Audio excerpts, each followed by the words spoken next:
Hola, bienvenidos a este canal. Hoy es 8 de julio del 2025 y en este vídeo se pretende seguir analizando, tal como se hizo en vídeos anteriores, la filosofía de Schiller, concretamente las cartas de la educación estética del hombre. El hecho es que hasta ahora no se había entrado directamente a analizarlas, bueno, así un poco de soslayo, pero no se había entrado directamente a analizar las cartas de la educación estética del hombre, los textos originales, por decirlo así, bueno, los textos originales traducidos. Y ahora creo que se debe dar este paso necesario, así que empezaremos con el vídeo. Sin embargo, para entrar en materia hay que decir o hay que poner de relieve el punto de vista que se adoptará. Y es el punto de vista, aquí este canal se caracteriza por defender la cultura occidental, por defender la racionalidad, por defender la ciencia y por defender también las naciones. Las naciones modernas y el nacionalismo como ideología política moderna. Y bueno, así que este es lo primero que hay que decir antes de seguir. Bueno, pues en segundo lugar, cabe advertir que en consecuencia con lo que se ha dicho en el punto anterior, es que para entender el nacionalismo hay que entender también el romanticismo del siglo XIX.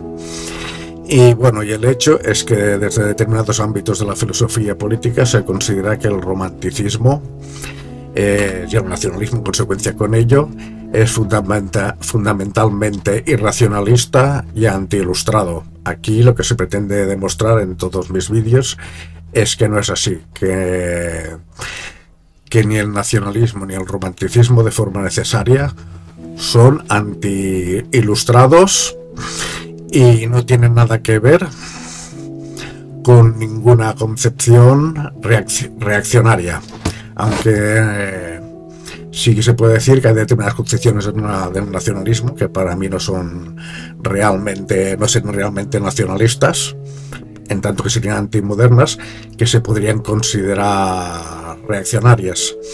Pero bueno, la cuestión es que básicamente que considero que el nacionalismo como ideología política moderna ni es reaccionaria ni es anti-ilustrada. Esta es la segunda cuestión. Bueno, en tercer lugar, aquí conviene decir que para ayudarme en esta labor, pues entré en un supuesto debate con un libro de Jorge Polo Blanco, Románticos y Racistas, en el que se critica al nacionalismo y al romanticismo como anti-ilustrados e irracionalistas.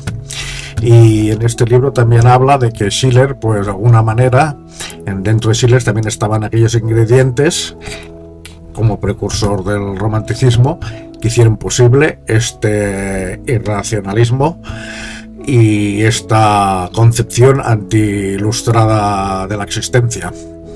En este sentido, pues yo lo que pretendo demostrar es, en primer lugar, ya he dicho que niego la mayor, que no considero que ni el nacionalismo ni el romanticismo sean anti-ilustrados e irracionalistas, y después también considero que Schiller se mantiene dentro de lo que es la concepción ilustrada y trata de fundamentar desde bases más sólidas precisamente la filosofía moral kantiana.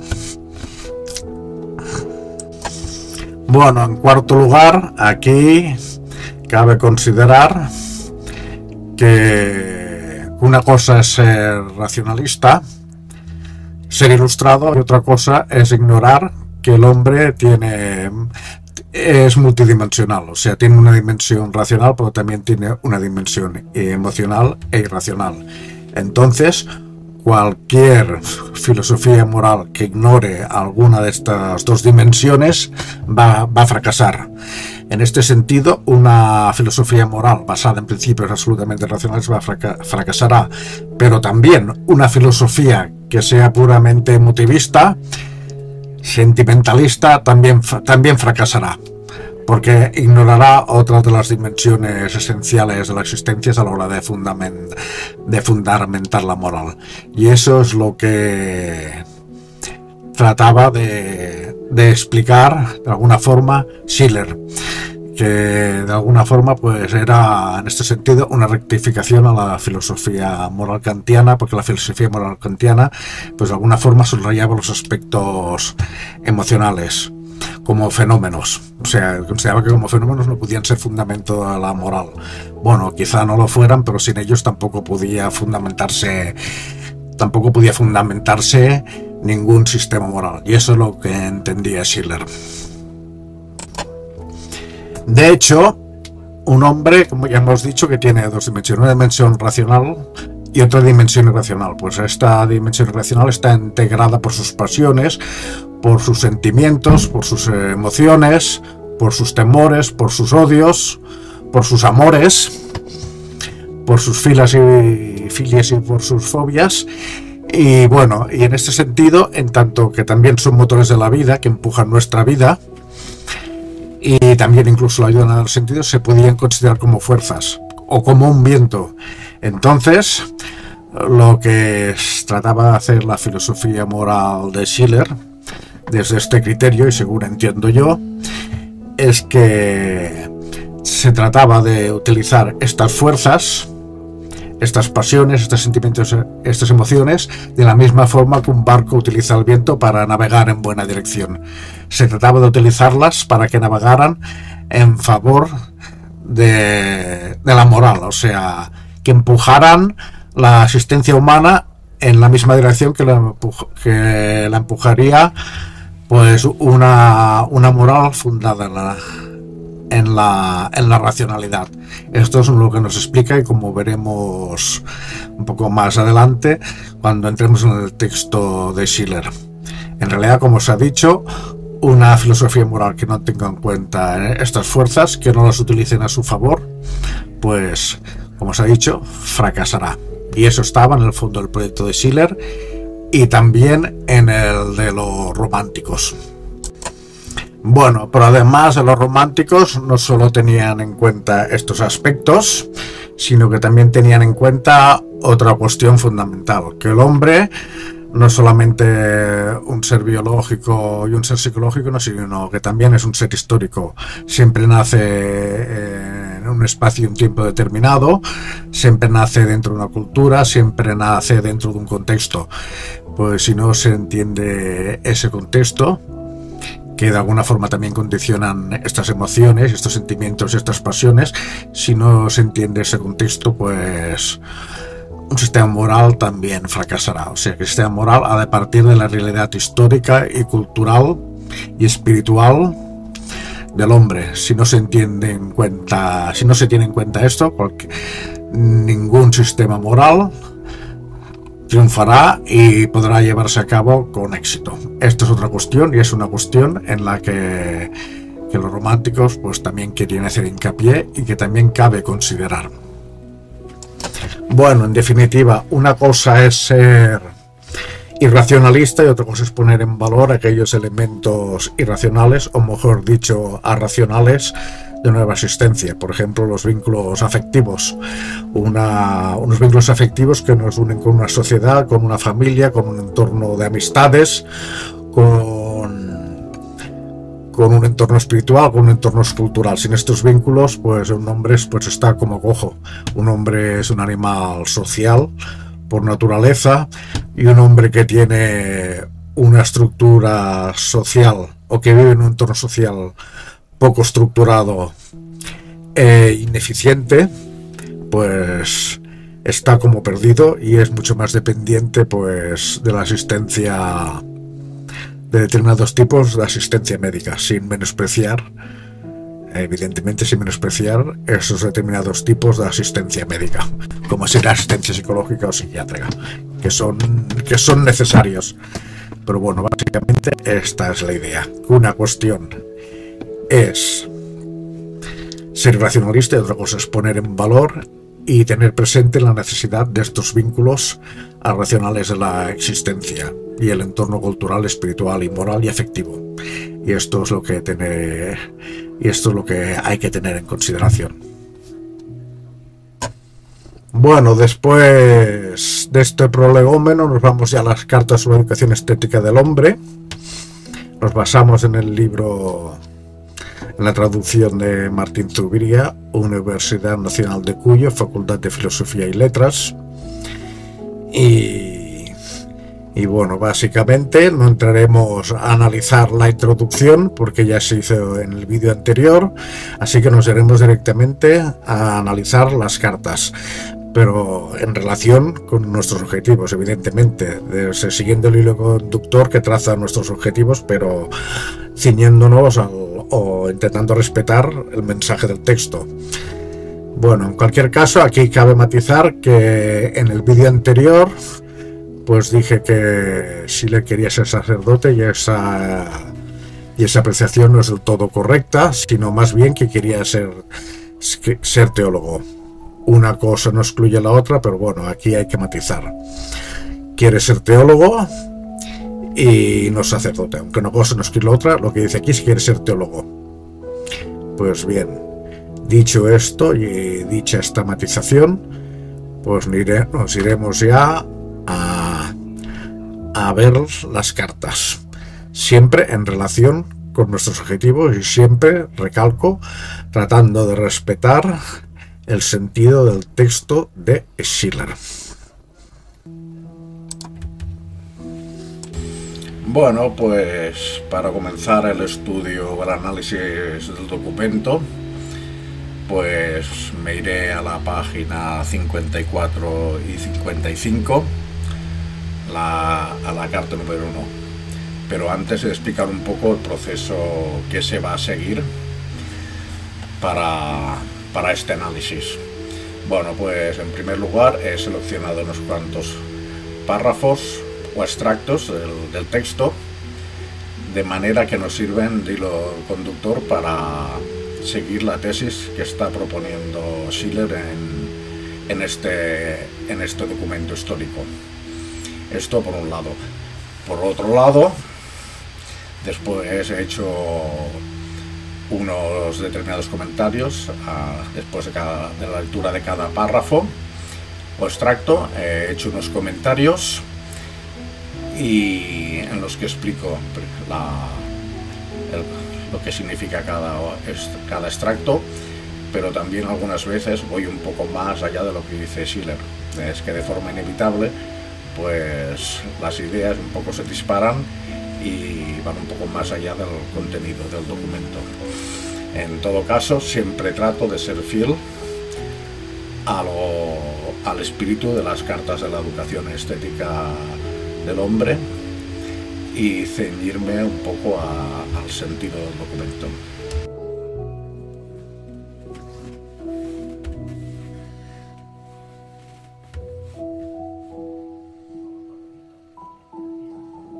Poco ejercitado en el uso de formas escolares, no me veré en el peligro de pecar contra el buen gusto por atropellarlas.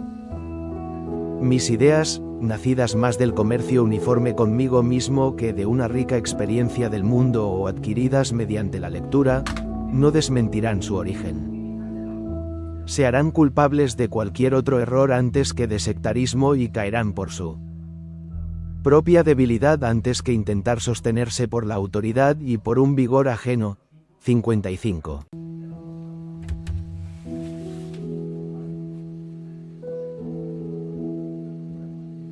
No quiero encubriros, por cierto, que son por la mayor parte principios kantianos aquellos sobre los cuales descansarán las afirmaciones que siguen. 56. Pero si en el curso de estas indagaciones hubiese de recordaros alguna escuela filosófica particular, atribuidlo a mi incapacidad, no a aquellos principios. No, la libertad de vuestro espíritu ha de ser inviolable para mí. Es vuestro propio sentimiento quien me proporcionará los hechos sobre los que edificaré. Es el libre vigor de vuestro propio pensamiento quien me dictará las leyes según las cuales habré de proceder. Bueno, pues aquí tenemos la primera idea que para mí es básica. Se reivindica la filosofía kantiana como fundamento de la propia filosofía de Schiller. Dice básicamente que todos sus principios, todo lo que se desprende aquí, todo lo que aparece aquí en ese texto, en las cartas, ahora acabamos de leer la carta número 1, pues tiene su fundamento en la filosofía de Kant, o sea, en una filosofía ilustrada.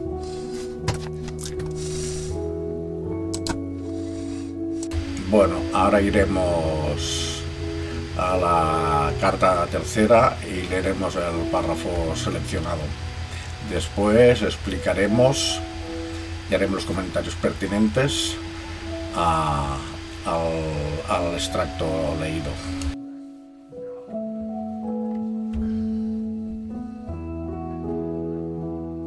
La naturaleza no comienza con el hombre mejor que con sus demás obras. 70 opera por él, allí donde él mismo no puede operar todavía como inteligencia libre. Pero precisamente esto hace de él un hombre, el hecho de no detenerse en lo que la sola naturaleza hizo de él, porque posee la capacidad para desandar. Mediante la razón, los pasos que Aquella anticipó con él. Para transformar la obra de lo apremiante en una de su libre elección y para elevar la necesidad física a la condición de necesidad moral. Bueno, aquí nos dice que como seres naturales estamos dirigidos por la naturaleza, o sea, actuamos por mor de las fuerzas de la naturaleza, como si fuéramos una marioneta, y las fuerzas de la naturaleza, nuestras inclinaciones naturales, pues dictaminan nuestro destino y todo lo que hacemos en la vida. Pero bueno, pero más allá de eso también somos seres que estamos más allá de la naturaleza y tenemos capacidad de sobreponernos a estas fuerzas que condicionan toda nuestra existencia, y podemos ir más allá de ella y actuar de una forma libre. Y si actuamos de una forma libre, pues ya entramos a tomar determinadas elecciones, y estas elecciones pues tienen también, en tanto que son elecciones libres, pues también tienen una condición moral. Es básicamente lo que está diciendo este texto, que la libertad nos convierte en que como seres naturales estamos determinados, pero como seres racionales también somos libres y estamos más allá de los condicionamientos de la naturaleza. Bueno, más adelante, pues Schiller nos dice que como productos de la naturaleza, pues estamos en un estado de necesidad, o sea que estamos obligados a luchar por la vida. Esto puede hacer que algunas veces que nos enfrentemos el uno contra el otro. En este sentido, pues deberíamos recordar pues aquella frase de Hobbes que dice que el hombre es un lobo para el hombre, y por este motivo pues se crea, según el mismo Hobbes, se crea un estado que sirva de árbitro entre los hombres, y para que podamos un poco pues establecer unos vínculos sociales sin tener que llegar al límite de matarnos el uno al otro, o de explotarnos el uno al otro de forma pues miserable. Y en consecuencia de ello, pues ese estado fundado no es consecuencia de un plan moral, sino que es producto de una necesidad. Es un estado creado por la razón, pero sin ningún plan moral que esté detrás de él, sino más bien es simplemente una herramienta para poder precisamente garantizar la supervivencia. En este sentido, Schiller piensa que ese estado, pues al no ser producto de un plan moral, pues tiene carencias y es totalmente ineficiente, o sea, no sería un estado en un sentido pues perfecto.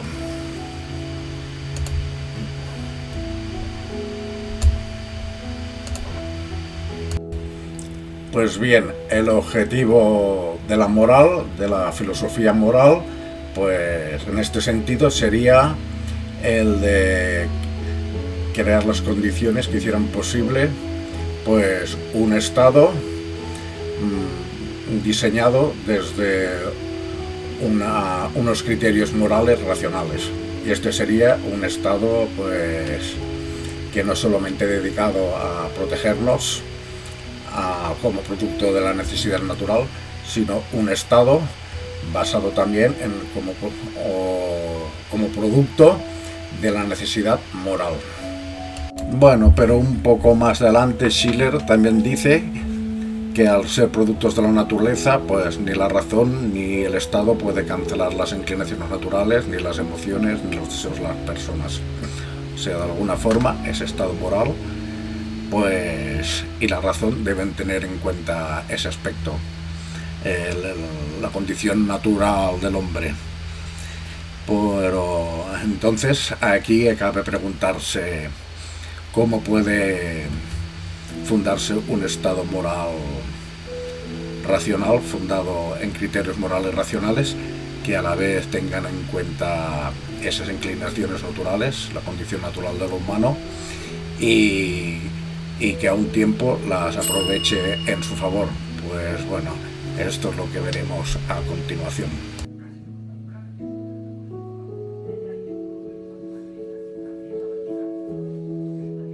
Esto, cuando menos, es cierto. Solo la preponderancia de semejante carácter en un pueblo puede volver inofensiva una transformación del Estado según principios morales. Y solo un carácter semejante puede garantizar la permanencia de la misma. Cuando se construye un Estado moral, se cuenta con la ley moral como con una fuerza activa. Y la voluntad libre queda integrada en el orden de la causalidad, donde todas las cosas dependen unas de otras con una necesidad y una constancia rigurosas. Pero sabemos que las determinaciones de la voluntad humana siguen siendo siempre contingentes y que solo en el ser absoluto la necesidad física coincide con la moral. De modo que si se ha de contar con el comportamiento moral del hombre como con una consecuencia natural, entonces ese comportamiento tiene que haberse vuelto naturaleza. De modo que el hombre sea conducido por sus propios impulsos hacia un proceder semejante, que solo un carácter moral puede tener siempre por consecuencia. Pero la voluntad del hombre se halla plenamente libre entre el deber y la inclinación. Y en este derecho soberano de su persona no puede ni debe inmiscuirse ningún constreñimiento físico. Si ha de conservar pues esta facultad de elección sin dejar de ser por ello un eslabón firme dentro de la cadena causal de las fuerzas. Esto solo puede lograrse si, en el mundo de las apariencias, los efectos de aquellos dos resortes, la inclinación y el deber, resultan completamente iguales y la materia de su voluntad, sea cual fuere su forma, se mantiene igual, y si sus impulsos concuerdan tanto con su razón como para servir a una legislación universal. Bueno, aquí nos está diciendo que para fundar ese estado moral, que sea algo más que el producto de la necesidad, pues hay que conseguir que la ley moral, que el imperativo moral, pase a formar parte también de la cadena causal. ¿Esto qué significa? Pues que la ley moral ha de introducir también cambios en la vida y en la naturaleza. ¿Y cómo se hace esto? Pues de dos maneras. En primer lugar, pues regulando la conducta a través de los principios morales. Nosotros racionalmente pues pensamos que nuestro deber será tal o cual y haremos tal o cual. O sea, esto será regular la conducta a través de principios racionales. Pero además también hay que conseguir que las inclinaciones y que los deseos del hombre pues coincidan con los mandatos de la ley moral. O sea, hay que conseguir que el hombre desee lo mismo que le dictaría la ley moral. Esto, de alguna manera, sería la base para fundar ese estado moral. Bueno, pero ¿cómo se consigue esto? Pues esto es lo que tenemos que ver a continuación. Bueno, pues ahora vamos a la carta sexta, página 71, y aquí se compara la sociedad griega con la sociedad en la que él vivía. Bueno, de hecho, lo que explica aquí se puede extrapolar en mayor medida a la sociedad moderna, pero en todo caso dice que, a diferencia de su época, en la sociedad griega pues había un sentido unificado a la vida, o sea que la vida, todas las facetas de la vida estaban integradas en una unidad de sentido. Así los aspectos estéticos, los aspectos lúdicos, el arte, la ciencia, el conocimiento, todo, incluso, bueno, por poner un ejemplo, incluso la guerra, todo estaba vinculado en una única unidad de sentido. Y dice que esto pues se ha perdido en su época. Y también, digo yo, en la nuestra y en mucha mayor medida. Veamos a ver qué dice.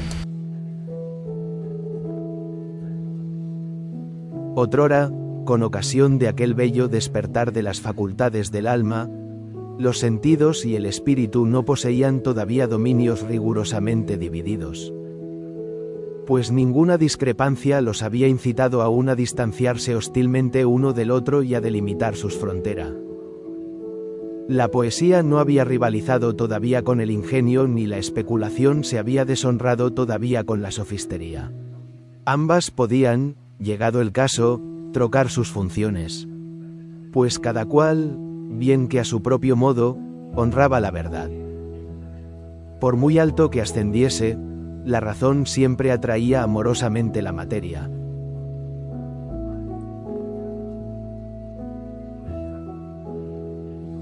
En pos de sí, y por muy sutil y agudamente que la separase, jamás, por ello, la mutilaba. Es verdad que disgregaba la naturaleza humana y la arrojaba dispersa y engrandecida en su soberbio círculo de dioses, pero por haberla no desmembrado, sino mezclado de modos diferentes, pues en ningún dios individual estaba ausente la humanidad íntegra. Qué diferente entre nosotros, los modernos. También entre nosotros la imagen del género ha sido dispersada en los individuos de manera acrecentada, pero en fragmentos, no en mezclas diferentes. De suerte que se ha de ir preguntando de un individuo a otro para recomponer la totalidad de la especie.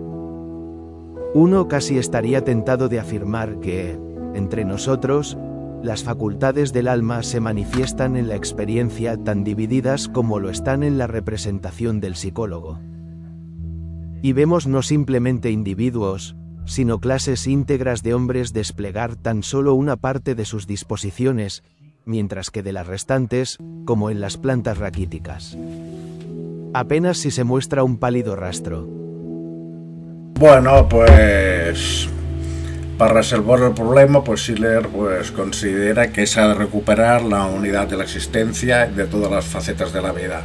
O sea que de alguna forma el arte, la ciencia, el conocimiento, los juegos, la vida familiar, cualquier cosa que hagamos, ha de incorporarse a esta unidad de sentido. Y esto se ha de hacer tanto a nivel social como a nivel individual. Además, todo esto debe estar impulsado por la fantasía, lo que veremos más adelante como el impulso de juego, como el impulso lúdico. Todo ello empujará pues esta unidad y todas las facetas de la vida de una forma armónica y sincronizada, y elevará tanto las cuotas del arte como de la ciencia, como de la moral, como de la política a sus más altas cumbres. Bueno, esto es lo que considera Schiller. Bueno, pero ¿de dónde sale este impulso, este sentido de la fantasía, este impulso lúdico? pues según Schiller, este impulso pues procede de nuestro sentido estético, de un concepto que procede a su vez de un concepto trascendental de belleza. Es a través de la belleza como se alcanzará la unidad de sentido, y es a través del sentido estético de la belleza como se conseguirá esa armonía social y la elevación a las cotas más altas de la moral. Veamos a ver cómo nos explica la idea. Bueno, pues ahora me voy a la página 87 y a la carta décima y empezaremos a leer. Yo y la máquina.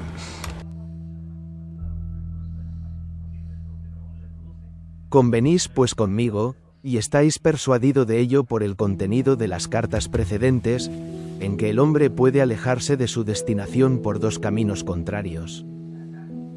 En que nuestra época marcha extraviada realmente por ambos y se ha vuelto presa, por un lado, de la barbarie y, por otro, del enervamiento y la depravación. De ese doble extravío debe regresarse por medio de la belleza. ¿Cómo puede la cultura estética, empero, remediar ambos defectos a un mismo tiempo, siendo opuestos, y reunir en sí dos propiedades contradictorias? ¿Puede arrojar la naturaleza en el salvaje y en el bárbaro liberarla? ¿Puede atar y desatar a la vez?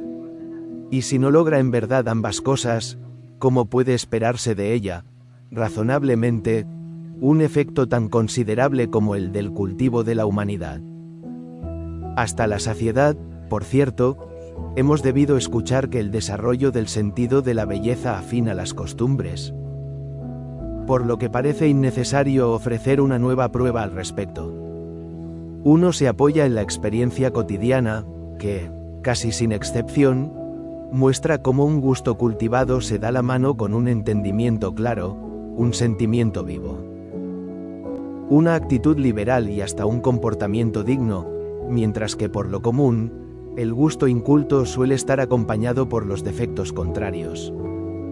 Se suele invocar con no poca confianza el ejemplo de la más civilizada de todas las naciones de la antigüedad, donde el sentido de la belleza alcanzó de una vez su máximo desarrollo, y el ejemplo contrario de aquellos pueblos, ya salvajes, ya bárbaros, que pagaron su insensibilidad para lo bello con lo áspero o sombrío de su carácter.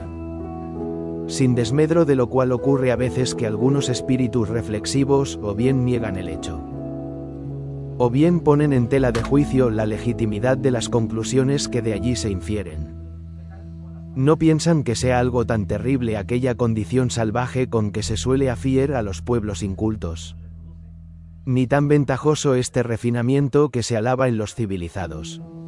Ya en la antigüedad hubo hombres que estuvieron lejos de considerar la cultura estética como un beneficio y que, por tal razón, estaban muy dispuestos a prohibir que entrasen en su república las artes de la imaginación. 1.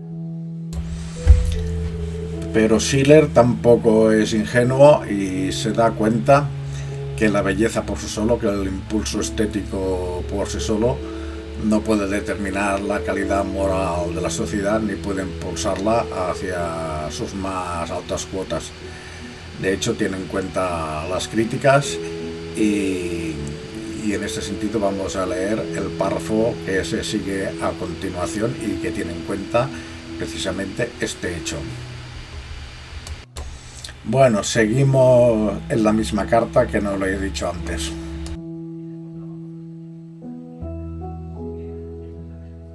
Pero hay voces dignas de respeto, que se declaran enemigas de los efectos de la belleza y que con argumentos temibles, tomados de la experiencia, están armadas contra ella. 135, no cabe negar. Dicen, que los encantos de lo bello pueden servir en buenas manos a fines loables. Pero no repugna su ser el producir precisamente lo contrario, si caen en manos perversas, ni el emplear toda su fuerza hechicera a favor del error y la injusticia.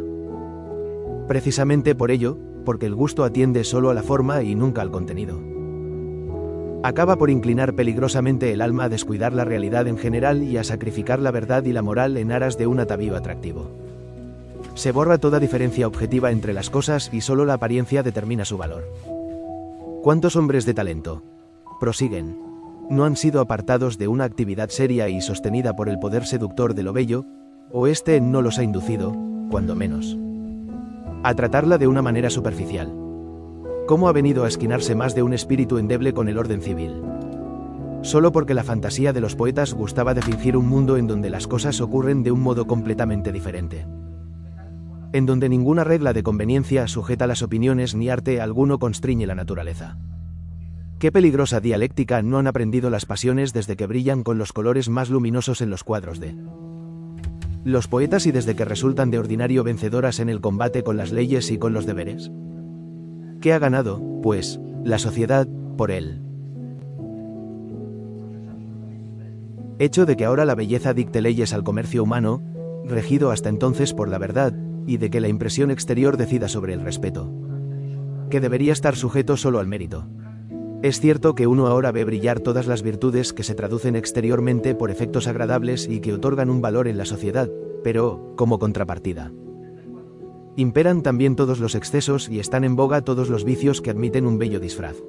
Ha de dar que pensar, en efecto, el hecho de que, en casi en todas las épocas de la historia donde florecen las artes y reina el buen gusto, uno encuentre la humanidad postrada y de que tampoco pueda invocarse el ejemplo de un solo pueblo donde un grado elevado y una gran universalidad de la cultura estética se hubiese dado la mano con la libertad política y las virtudes civiles, las maneras elegantes con las buenas costumbres, la cortesía del trato con la verdad del mismo. Bueno, pues aquí nos encontramos con una cuestión fundamental, una cuestión básica, un problema básico. Si se pretende que las inclinaciones naturales, que los impulsos naturales del hombre, sus inclinaciones, sus deseos, pues coincidan con la ley moral, lo lleven a operar de la misma forma que si estuviera operando bajo el mandato de la ley moral. Aquí, pues él considera que este impulso, el impulso estético, puede ayudar a que sea posible la ejecución del imperativo del mandato moral a través de los impulsos. El sentido de la estética, el sentido de la búsqueda de la belleza, la armonía, puede llevarnos precisamente a que esto sea posible. Pero también se da cuenta, por otro lado, de que esto no siempre ha de ser así. De hecho, tiene en cuenta las observaciones de aquellos teóricos, de aquellas personas que consideran que detrás de un discurso bello, detrás de unas buenas intenciones, detrás de unas buenas maneras, detrás de una estética fantástica, pues puede esconderse pues intenciones no tan loables, ni que estén tan de acuerdo con los principios, con los dictados de la ley moral. En este sentido, pues estas bellas intenciones, esta belleza, esta supuesta armonía, pues puede ser, como por decirlo así, como la piel del lobo. De hecho, aunque esto no está por lo menos en este texto de Schiller, hay que recordar que no se puede desvincular la estética de los valores. Todo lo humano encierra valores. Detrás de cualquier actividad humana hay unos valores de fondo que la inspiran, y la cuestión estética no está exento de ello. Una estética tiene detrás también impresos unos valores detrás de cualquier sentido estético, y a veces estos valores pues pueden estar de acuerdo con la ley moral o pueden no estarlo, o pueden contravenirla. Esta es una de las cuestiones que hay que tener en cuenta. De hecho, aquí que quede claro que Schiller no habla de valores, pero es una manera de explicar el problema. Bueno, entonces aquí cabe preguntarse cómo se aborda el problema, cómo hacer que el sentido de la estética pues sea el impulso vital que nos lleve a actuar de acuerdo con la ley moral, la fuerza que realmente haga posible que los impulsos naturales coinciden con la ley moral. ¿Cómo puede ser posible eso, teniendo en cuenta el problema que que acabamos de explicar, cómo lo resuelve Schiller. Bueno, pues aquí se trata de encontrar un concepto de belleza que tenga su fundamento no en el ámbito de lo sensible, sino en el ámbito de lo racional, que tenga el mismo origen o que tenga un origen idéntico del que tiene la ley moral, que proceda de la misma fuente. Como ahora veremos cómo nos lo explica el propio Schiller. Bueno, pues para ver cómo se quiere resolver el problema o cómo Schiller pretende resolver el problema, pues seguiremos en la carta 10, pero nos iremos a la página 90. Empezaremos a leer.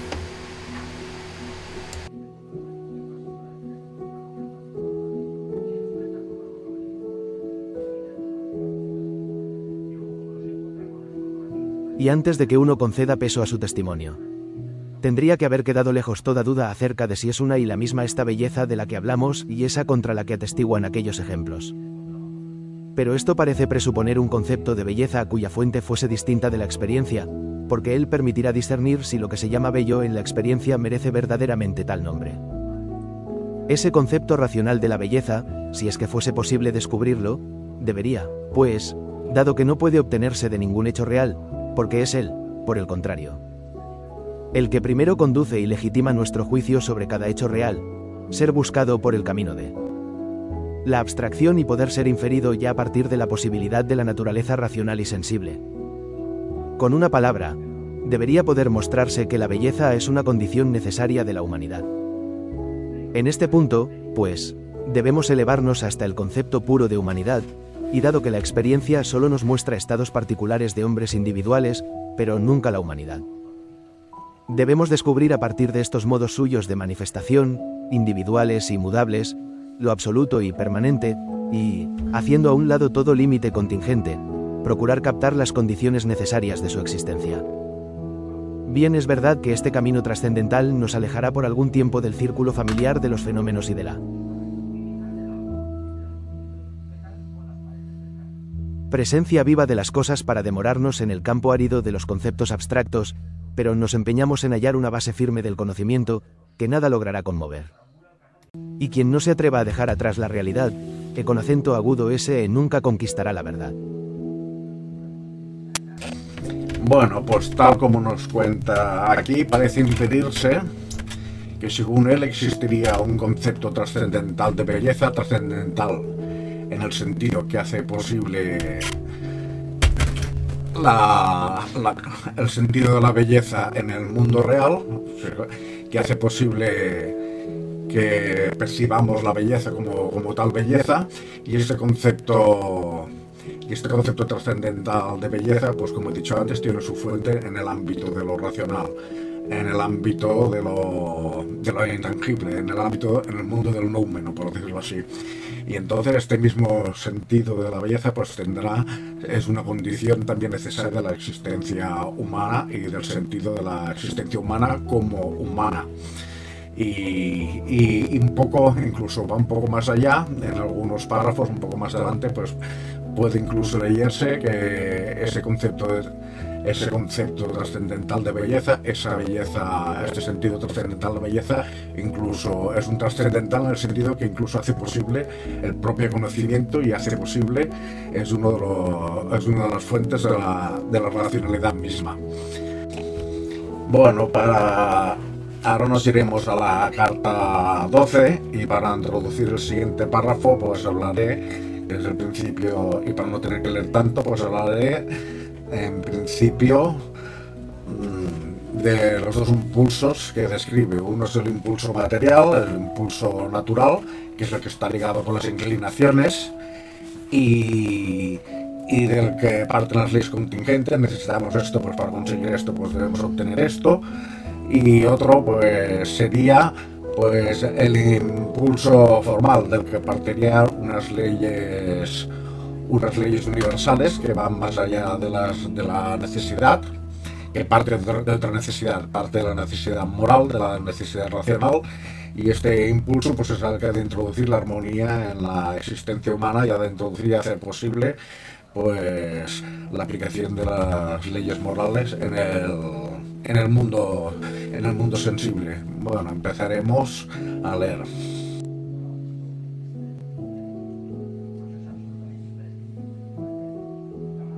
El segundo de aquellos impulsos, que puede recibir el nombre de formal, parte de la existencia absoluta del hombre, o de su naturaleza racional, y aspira a ponerlo en libertad. A introducir armonía en lo diverso de sus manifestaciones y a afirmar su persona por entre todas las mudanzas de su estado. Puesto que esta última, como unidad absoluta e indivisible, nunca puede hallarse en contradicción consigo misma, puesto que nosotros somos nosotros mismos por toda la eternidad. Entonces aquel impulso que reclama de manera imperiosa la afirmación de la personalidad, jamás puede exigir algo diferente de lo que está obligado a exigir por toda la eternidad. Decide, pues, para siempre. Tal como decide ahora, y ordena para el presente lo que ordena para siempre. Abarca, por tanto, la sucesión íntegra del tiempo, y esto es tanto como suspender él.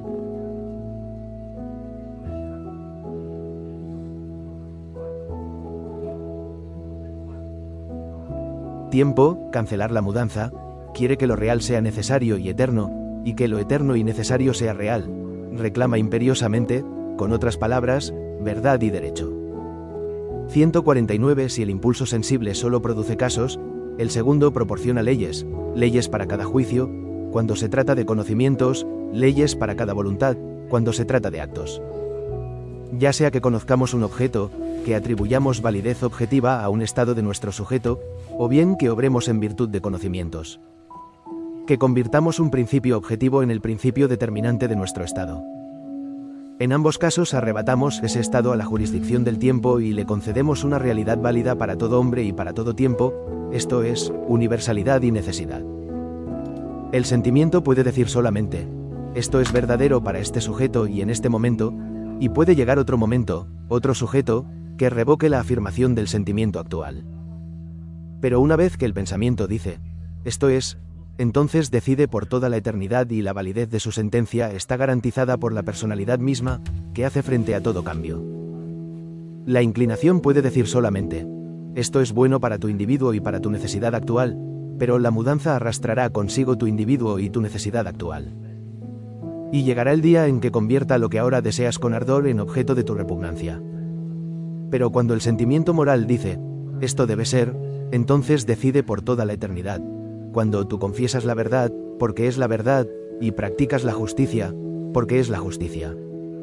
Entonces has convertido un caso individual en ley para todos los casos, has tratado un instante de tu vida como si fuera la eternidad.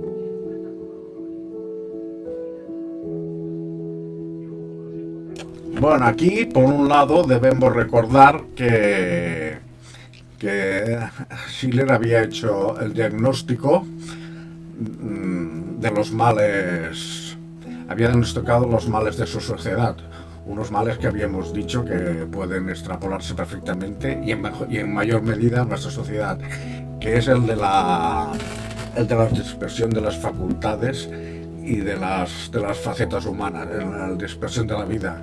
No hay un sentido unitario de la vida y cualquiera de los aspectos de nuestra existencia pues va como separado, como desvinculado uno de otro, no están integrados en un sentido unitario. Pues aquí ya establece que el impulso, que este impulso formal, este impulso que procede de la razón pura, pues precisamente ha de ser lo que ha de dotar armonía a todas nuestras facultades y a todas nuestras actividades y a toda nuestra existencia, ha de darle un sentido unitario, ha de darle pues un conjunto y un sentido a toda nuestra existencia. Esto por un lado. Así, el impulso formal está vinculado a la racionalidad, al ámbito de lo inteligible. Nos dicta a través del imperativo moral las leyes por las que debe regirse la vida, tanto a nivel individual como a nivel social, y estas leyes pues deben ser de carácter universal, o sea, esto significa que deben valer para todo momento y para todo lugar y para cualquier etapa histórica, para cualquier cultura, porque están ligadas a la misma condición del sujeto, y este sujeto, por decirlo así de alguna forma, está más allá de cualquier condicionamiento material. Esto por un lado. Por otro, este mismo impulso formal es el que debe dotar de sentido a la vida de una forma integral, a la vida y a la existencia, y ha de dotar la vida mediante criterios racionales, porque esos criterios racionales introducirán la armonía en toda la vida, en la sociedad y en la existencia también individual. Nos darán un lugar y una función, o un conjunto de funciones relacionadas con todo este sentido existencial. Esto por un lado. Por otro lado, este impulso formal pues puede entrar en contradicción con el impulso material. Ya hemos dicho que este impulso formal pues está vinculado a la esfera del sujeto trascendental, y este sujeto es acultural. Esto significa que estas leyes pueden entrar en contradicción con el impulso material, en el sentido de que el impulso material sí que está vinculado a la vida, está vinculado a un ámbito cultural, está determinado a un ámbito histórico y a una etapa de la existencia humana como especie. Esto significa que este impulso, que este hombre vinculado a esta etapa histórica pues tiene unas inclinaciones, unos deseos y unas expectativas vinculadas al momento histórico con el que está relacionado, y también tiene unas emociones. Entonces puede darse el conflicto entre el impulso formal y el impulso material. Y ya hemos dicho que este impulso material, estas inclinaciones, estos deseos, estas emociones no pueden eliminarse, o sea, no pueden dejar de ser, o sea, además las necesitamos para vivir, las necesitamos, y este impulso material nos vincula a la vida de una forma emocional. Sin esta vinculación emocional a la vida, pues nuestra vida tampoco tendría demasiado sentido. Entonces, ¿cómo se soluciona el problema para que el impulso material y el impulso formal pues coincidan y vayan los dos unidos en una misma dirección? ¿Cómo plantea el problema Schiller? Bueno, pues para romper esta contradicción, Schiller apela a un tercer concepto, que es el impulso lúdico. El impulso lúdico es el que está ligado a la belleza, tanto principalmente en el mundo sensible. Este vínculo con la belleza es el que también es también aquello que nos vincula emocionalmente a las cosas. Pero claro, el vínculo de la belleza podrá tener un carácter racional cuando este sentido de belleza proceda del sentido trascendental de belleza, un sentido trascendental que proceda también del ámbito de lo inteligible, que proceda de la misma fuente que proceda la ley moral y la razón. Entonces, si se consigue que el impulso lúdico se alimente de ese concepto de belleza, de este sentido de la estética relacionado con el ámbito de lo trascendental, se conseguirán que nuestras inclinaciones, que nuestros impulsos emocionales y con nuestros deseos acaben coincidiendo con la ley moral, y que el impulso formal y el impulso racional acaben deseando lo mismo. O sea, es decir, que el impulso material acabe deseando lo mismo que le impondría la ley moral. Bueno, el hecho que la cuestión es un poco más compleja, porque también en algún punto Schiller nos dice que también lleva un momento en que La libertad ha de ser tan extrema que ha de incluir, que ha de hacer posible que nos elevemos tanto sobre el impulso formal como por sobre el impulso material. O sea, que nos elevemos tanto por encima de la ley moral como de los condicionamientos materiales. Pero bueno, ya lo veremos más adelante. Bueno, pues nos vamos a la carta número 15 y a la página 107 empezaremos a leer.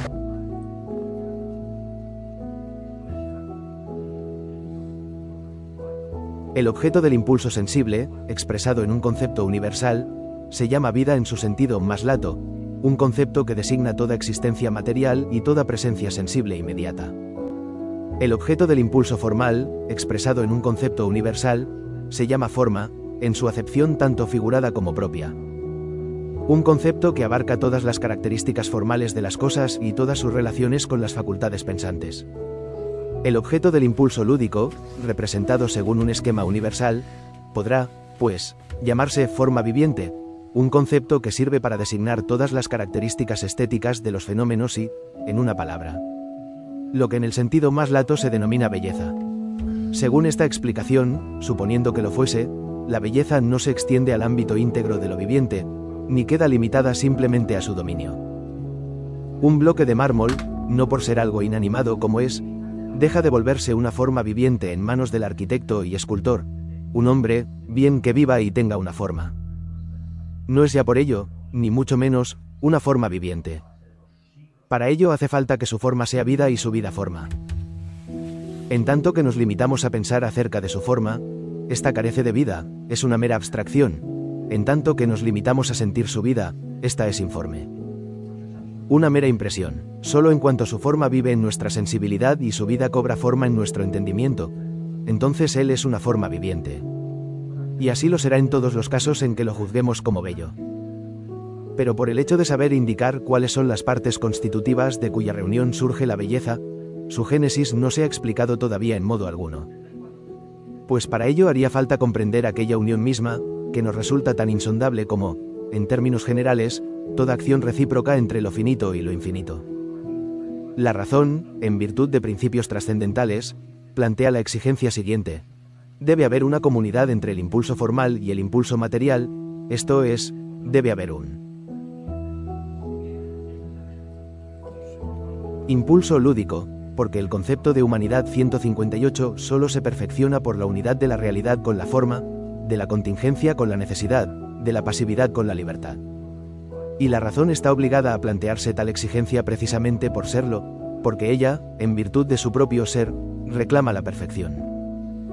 La abolición de todas las barreras, 159, mientras que la actividad excluyente de este o del otro impulso deja la naturaleza humana imperfecta y le impone una barrera.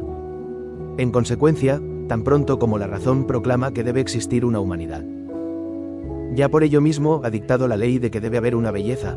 160. La experiencia puede respondernos la cuestión de si existe una belleza, y nosotros sabremos, tan pronto como nos lo haya enseñado, si existe una humanidad. ¿Cómo puede haber una belleza, empero, y cómo es posible una humanidad? Esto, ni la razón ni la experiencia pueden enseñárnoslo. El hombre, bien lo sabemos, no es de manera excluyente ni materia, ni espíritu. La belleza, como cima y corona de su humanidad, no puede ser entonces ni exclusivamente vida, según lo han afirmado sagaces observadores, atentos con rigor excesivo a los testimonios de la experiencia. A la que el gusto de la época querría de buen grado rebajar a ese oficio, ni puede ser tampoco exclusivamente forma, según el juicio tanto de filósofos especulativos, que han ido demasiado lejos al apartarse de la experiencia, como de artistas dados a filosofar, que al explicar la belleza han sido demasiado dóciles a las necesidades del arte. 161. La belleza es el objeto común de ambos impulsos, esto es, del impulso lúdico. Bueno, pues como podemos ver aquí, quien tiene la capacidad, el elemento que tiene la capacidad de dar sentido y unidad a tanto el impulso material, al impulso de la vida, y al impulso formal, aquel que procede del ámbito de lo inteligible, de la razón, pues es el impulso lúdico. Ahora nos queda ver cómo el impulso lúdico puede poner en armonía pues los otros dos impulsos y dotar de unidad y sentido incluso toda nuestra propia existencia. Bueno, antes de seguir avanzando, cabe decir que en la carta 16 no voy a leer el párrafo porque tampoco es necesario estar leyéndolo absolutamente todo, pero bueno, dice que en realidad nunca se va a alcanzar una armonía, una armonía entre los dos impulsos. Nunca se va a alcanzar esta armonía y nunca se va a conseguir que los dos impulsos pues tiren en la misma dirección. Siempre habrá una contradicción. En este sentido dice que siempre habrán fluctuaciones y en un momento pues dominará un impulso y en otro momento dominará otro impulso. Pero aquí lo que sucede es que deben crearse las condiciones para que la realidad pues se acerque al máximo a esa armonía. Es básicamente la idea que cabe aquí recordar. Pero ¿cómo actúa la belleza, el sentido de la belleza en la existencia humana para poder conseguir una armonía? ¿Cómo se obtiene este impulso para poder actuar en armonía y para poder sincronizar tanto el impulso material como el impulso formal? Vamos a leer un parágrafo de las cartas. Es la carta número 21. Bueno, perdón, antes hemos de irnos a la carta 19 porque si no lo que se ha de leer de la carta 21 pues quedaría un poco así, no se podía entender bien, por decirlo de alguna forma. Así que iremos a la carta 19.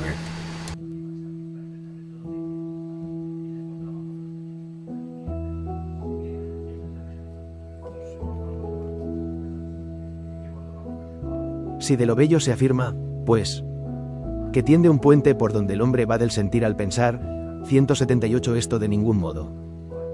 Ha de entenderse como si lo bello pudiese llenar el abismo que separa la sensibilidad respecto del pensamiento.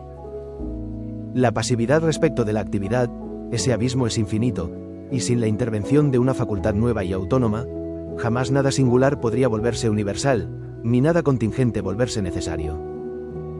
El pensamiento es la acción inmediata de esta facultad absoluta, que, si bien ha de ser ocasionada por los sentidos para manifestarse, depende tampoco de la sensibilidad en esa misma manifestación. Que solo oponiéndosele es como se da, antes bien, a conocer. La autonomía con que obra, excluye toda intervención ajena. Y no porque la belleza preste auxilio al pensar, cosa que encierra una contradicción patente, 179, sino porque da libertad a las potencias intelectuales para que se manifiesten según sus propias leyes. Puede volverse un medio para que el hombre pase de la materia a la forma, de las sensaciones a las leyes, de una existencia limitada a una existencia absoluta.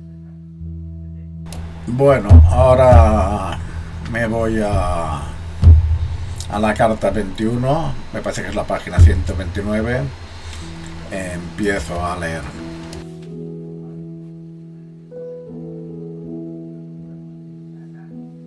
En el estado estético, por ende, el hombre es cero, si uno atiende a un resultado aislado, no a la facultad íntegra, y considera en él la falta de toda determinación particular. De allí que uno deba asentir sin retaceos a quienes declaran que lo bello, y el temple en que lo bello pone a nuestro ánimo, son completamente indiferentes e inútiles con respecto al conocimiento y al carácter.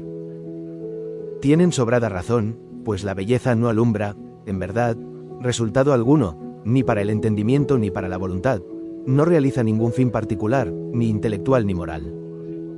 No encuentra ni una sola verdad, no nos ayuda a cumplir un solo deber y es, para decirlo en pocas palabras, igualmente incapaz de afianzar el carácter y de iluminar el intelecto. Es así como mediante la cultura estética, el valor personal de un hombre o su dignidad, en cuanto que ésta solo puede depender de él mismo, permanece completamente indeterminado todavía.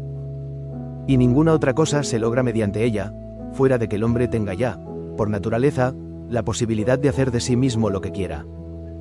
Fuera de habérsele devuelto plenamente la libertad de ser lo que deba ser. Pero precisamente por ello se ha logrado algo infinito.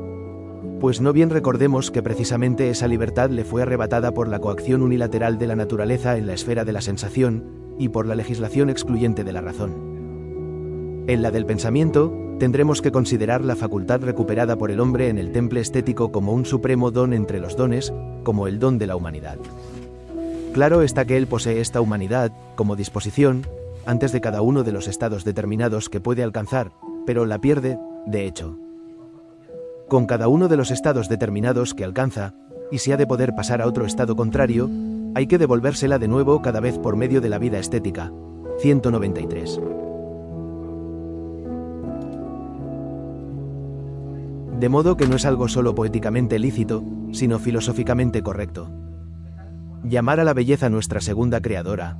194, porque si bien es cierto que se limita a volvernos meramente posible la humanidad y si, por lo demás, deja librado a nuestra voluntad libre. ¿En qué medida queremos volverla real? ¿Es esto ciertamente lo que tiene en común con nuestra creadora originaria, la naturaleza, 195, que tampoco nos dio, para llegar a ser hombres? Más que la facultad, abandonando a la determinación de nuestra propia voluntad el uso que hagamos de ella.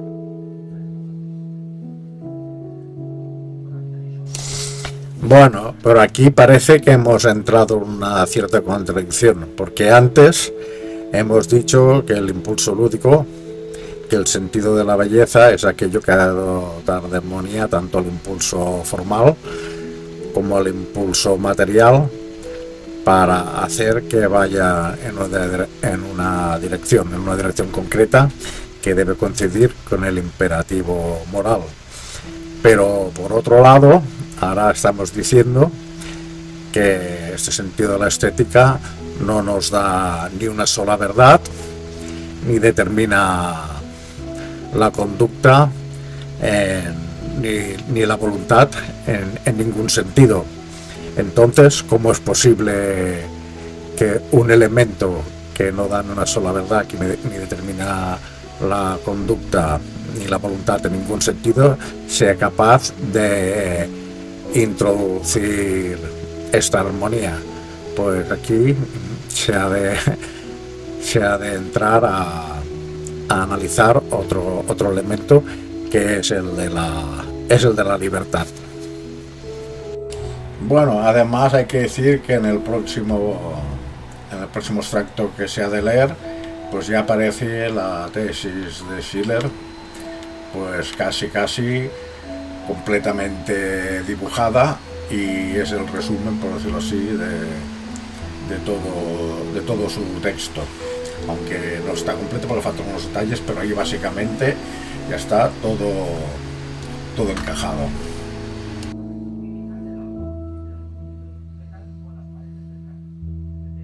El tránsito, pues, del estado pasivo de la sensación al activo del pensamiento y de la voluntad, no se verifica sino pasando por otro intermedio de libertad estética.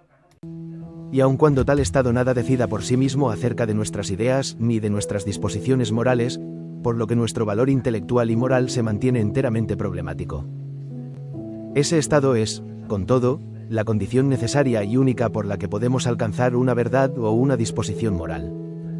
En una palabra, para hacer del hombre sensible un hombre racional, no hay otro camino fuera de volverlo, primero, un hombre estético.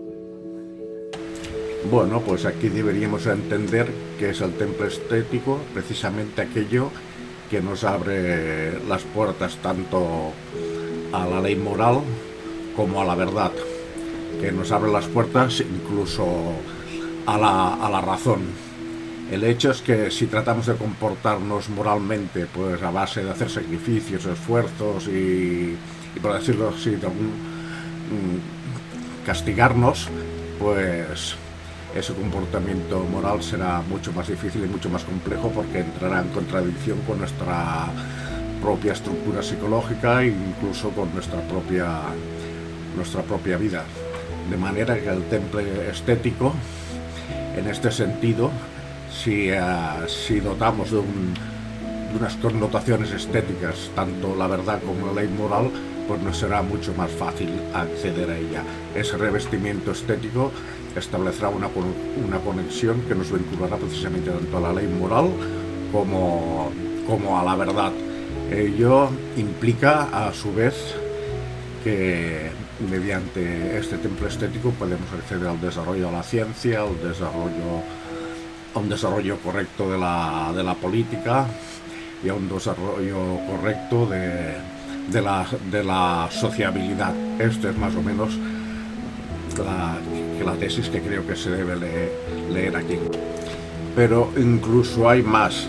Es ese templo estético que nos da la libertad, y esa libertad precisamente es el fundamento que libera la razón para que la razón acceda a la verdad, y que libera la razón también para que acceda a la ley moral.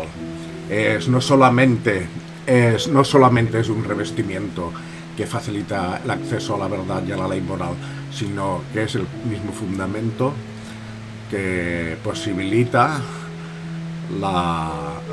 el acceso tanto a la ley moral como a la verdad.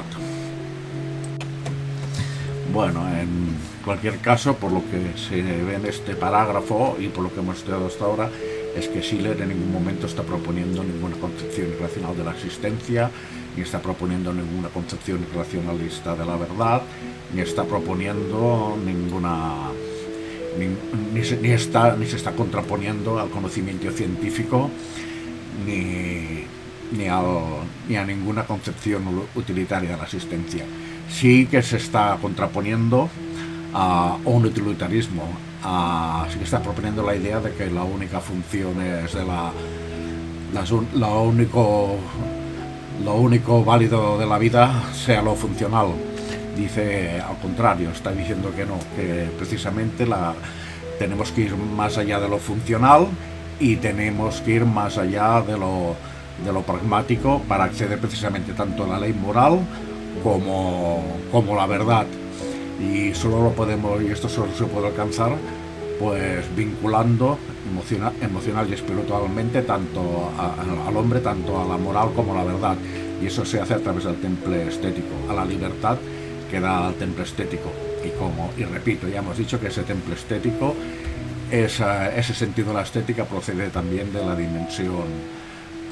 dimensión inteligible de la existencia, no de la dimensión sensible. Este fundamento estético hace que comprendamos la belleza en el mundo sensible, pero el fundamento de esa comprensión está en el mundo inteligible, o sea que tiene el mismo fundamento que la razón en cuanto a tal. Bueno, desde este punto de vista, y aquí creo que quizá voy algo más allá de lo que dice Schiller, o de lo que aparentemente dice Schiller, pero bueno, creo que aquí la libertad pasa a ocupar casi una posición trascendental, en tanto que se convierte en una condición necesaria para acceder al conocimiento, a la verdad y a la ley moral. En pocas palabras, que es la libertad aquello que hace posible que seamos seres morales y que seamos seres de conocimiento. Es, por decirlo así, la libertad es la estructura básica del sujeto y del hombre, o sea, es su fundamento.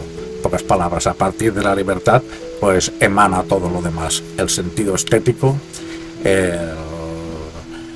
el conocimiento, la ley moral, la razón y todo. Esa sería el sentido de la función de la libertad. Bueno, ahora nos iremos a la carta número 27 y a la página 160 y veremos a ver qué nos dice Schiller sobre la relación entre la sociabilidad, el temple estético y la belleza. Además de ello, aquí también hay que tener presente otra idea, que la idea es no conseguir, para hacer posible la sociabilidad, no es conseguir ser sociables únicamente como como consecuencia del imperativo moral. El deber moral pues nos dice que tenemos que ser sociables. No, aquí no se trata de eso. Aquí se trata de conseguir que ya tengamos un carácter predispuesto a esta sociabilidad, a crear la estructura de la conciencia adecuada para que nuestro espíritu ya sea sociable, nuestro carácter ya sea sociable y nos ayuda a integrarnos pues con los demás y a cooperar con los demás de una forma mucho más fácil. Esto, evidentemente, sin excluir el mandato del imperativo moral. Bueno, vayamos a leer.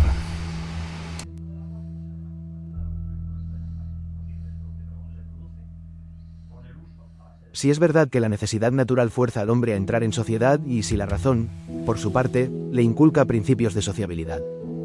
Solo la belleza puede comunicarle un carácter sociable. Tan solo el gusto introduce armonía en la sociedad, porque la infunde antes en el individuo.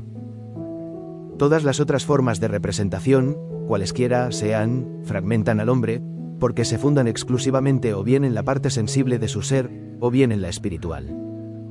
Solo la representación bella hace de él una totalidad, porque para ello deben concordar sus dos naturalezas. Todas las otras formas de comunicación, cualesquiera sean, fragmentan la sociedad, porque se refieren exclusivamente a lo específico, o bien de la receptividad, o bien de la actividad de sus diferentes miembros. Esto es, a lo que diferencia y distingue a los hombres entre sí. Solo la comunicación bella unifica la sociedad, porque se refiere a lo que es común a todos. De los placeres de los sentidos gozamos solo en cuanto individuos, sin que la especie que nos habita tome parte en ellos. No podemos pues universalizar nuestros placeres sensibles. Porque no podemos hacer que nuestro individuo se vuelva universal. Bueno, aquí para acabar un poco de comentar este párrafo que hemos leído, cabe recordar que Schiller pues tiene una concepción holística de la sociedad, del Estado, por decirlo así, del Estado moral, y considera que todas las facetas humanas, por decirlo así, han de tirar en una misma dirección, así que lo moral, lo emocional, lo espiritual, lo artístico, lo cotidiano, lo mundano, pues han de ir todos orientados y estar dotados de una unidad de sentido. De hecho, toda vida, tanto a nivel individual como a nivel social, ha de tener una unidad de sentido, porque es aquello que cohesiona tanto a la persona y la hace más fuerte y menos vulnerable, como la sociedad, haciéndola también más fuerte y menos vulnerable. Y esta es una cuestión que aquí se debe pues tener en cuenta. Es la concepción holística, esta es una cuestión. Bueno, ahora sigo en la carta 27, y que es la última, y un poquito más abajo la página 161.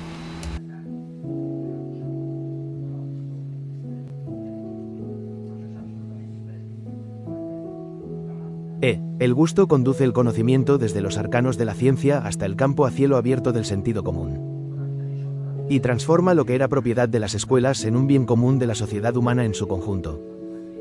En los dominios del gusto, incluso el más poderoso genio ha de renunciar a su majestad soberana y descender familiarmente hasta el entendimiento de los niños. La fuerza ha de dejarse atar por las gracias y el león altivo aceptar que del ronzal lo lleve el dios amor. Para ello el gusto extiende sobre la necesidad física, cuya desnudez ofende la dignidad de los espíritus libres. Su velo humanante y nos oculta el parentesco deshonroso con la materia mediante una encantadora ilusión de libertad. También presta alas al arte servil y mercenario, que, batiéndolas, abandona el polvo. Y lo mismo de las cosas inanimadas que de los seres vivos las cadenas de la servidumbre se desprenden al solo contacto de su cetro. En el estado estético todo el mundo, hasta el menestral que sirve de instrumento, es un ciudadano libre cuyos derechos son iguales a los del más noble. Y el entendimiento que doblega brutalmente bajo sus designios a la masa resignada tiene aquí la obligación de preguntarle por su aquiescencia.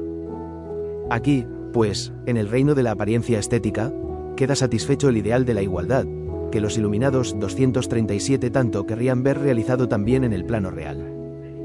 Y si es cierto que las buenas maneras maduran más pronto y del modo más perfecto en la vecindad de los tronos, entonces habría que reconocer también en ello la intervención de un hado bondadoso, que a menudo parece constreñir al hombre en la realidad solo para impulsarlo hacia un mundo ideal.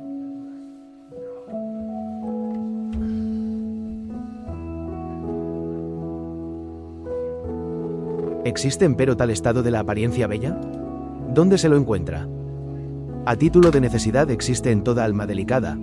A título de realidad, solo cabría encontrarlo, como la Iglesia pura y la República pura, en algunos pocos círculos escogidos. Donde no la imitación obtusa de costumbres extranjeras, sino la propia.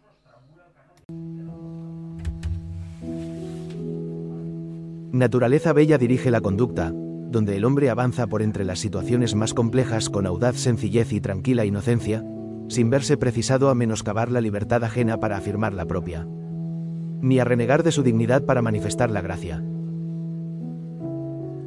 Bueno, pues en relación con ese texto he tomado nota de dos cosas que me interesan particularmente. El primero de ellos es que en el estado estético, y gracias a la belleza, al impulso estético, pues la verdad ya no queda relegado ni a un conjunto de sabios, ni a un ambiente académico, ni a las universidades, ni a una clase social, ni a una oligarquía, ni nada, sino que todo el mundo tiene acceso a la verdad, está en disposición de alcanzar la verdad. Y esta llega a la sociedad misma, tal como nos dice Schiller. Incluso nos dice que a través del estado estético, a través de la belleza, el niño puede acceder a la verdad. Tiene esta capacidad de acceder a la verdad y puede acceder a ella. Está por un lado, sí, que aquí nos habla de una democratización de la verdad. Está por un lado. En el otro lado, en consecuencia con ello, es que el poder, por decirlo así, el estado estético ha de contar con la aquiescencia de toda la sociedad. O sea, no puede ignorar a la masa, no puede ignorar a la sociedad, y ha de contar con ella. Este es otro elemento que introduce un cambio totalmente democrático e ilustrado en la filosofía de Schiller. Esto por un lado. Pero además, acerca de las últimas líneas del texto, he tomado dos notas más.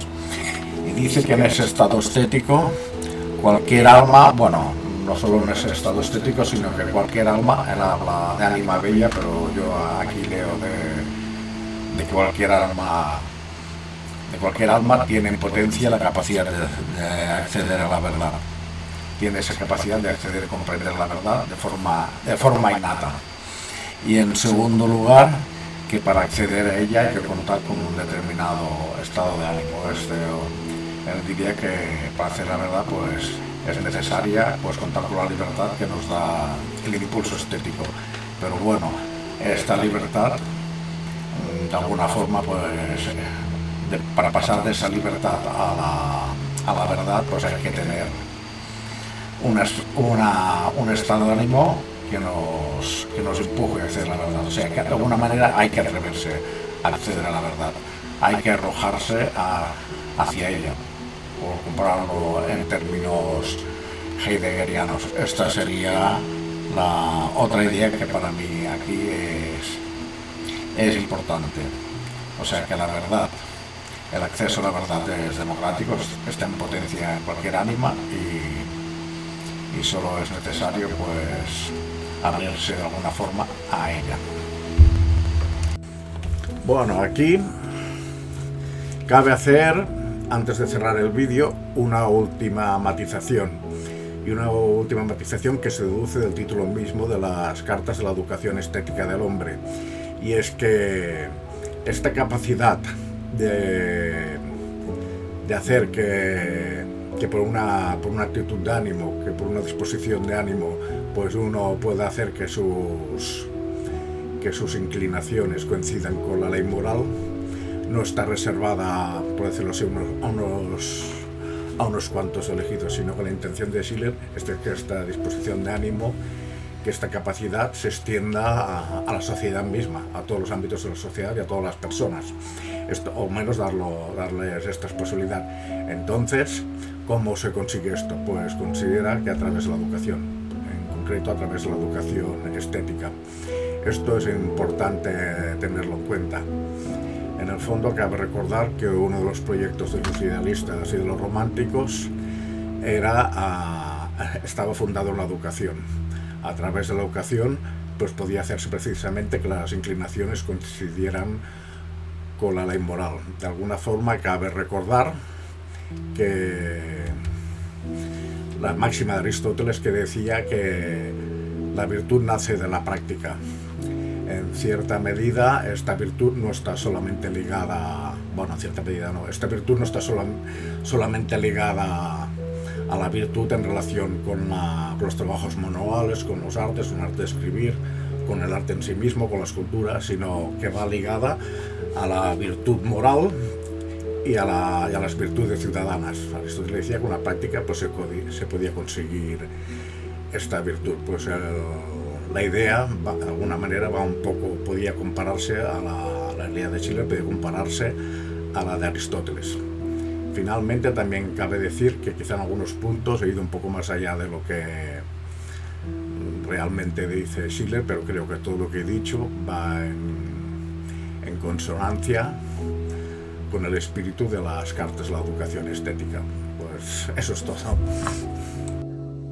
Bueno, pues como conclusión podemos decir que el objetivo de Schiller es el establecer los criterios sobre los cuales debería fundarse un estado moral.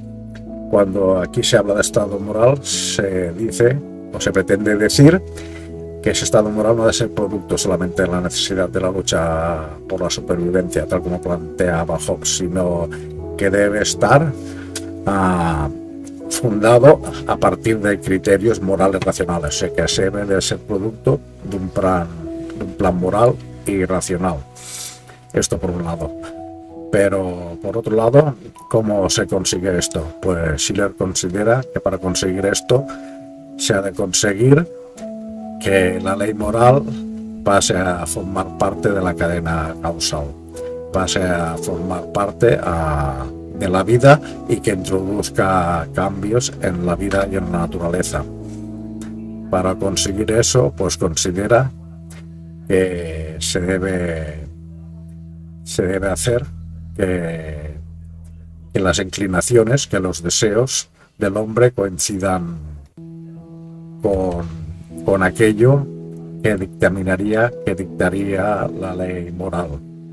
Y a su vez, para hacer posible que las inclinaciones pues actúen en la misma dirección que la ley moral, estas inclinaciones se han de vincular con el temple estético, con un sentido trascendental de estética. Este sentido trascendental de estética nos vinculará espiritualmente con principios morales y nos vinculará emocionalmente también desde el punto de vista material con esos principios morales. Ello facilitará que de alguna forma que para actuar de acuerdo con la ley moral no debamos castigarnos ni esforzarnos, sino que podamos actuar de acuerdo con criterios morales, pues de forma natural y casi de forma espontánea. De alguna forma, como si ya hubiéramos practicado para poder actuar de acuerdo con la ley moral y que ya no fuese ya ningún esfuerzo pues de actuar con este criterio. Bueno, esto sería básicamente y de forma muy general la tesis de Schiller. Bueno, ahora sí, ha llegado el momento de despedirse, de desear lo mejor a todos los que estén viendo este vídeo y a los que no lo estén viendo también, y emplazaros al siguiente vídeo. Espero que sea muy pronto. En todo caso, este vídeo me ha dado mucho trabajo. He tenido muchos problemas con el sistema de audio y ello me ha obligado incluso a cambiar de habitación y por eso vemos estos cambios de paisaje. Bueno, hasta la próxima.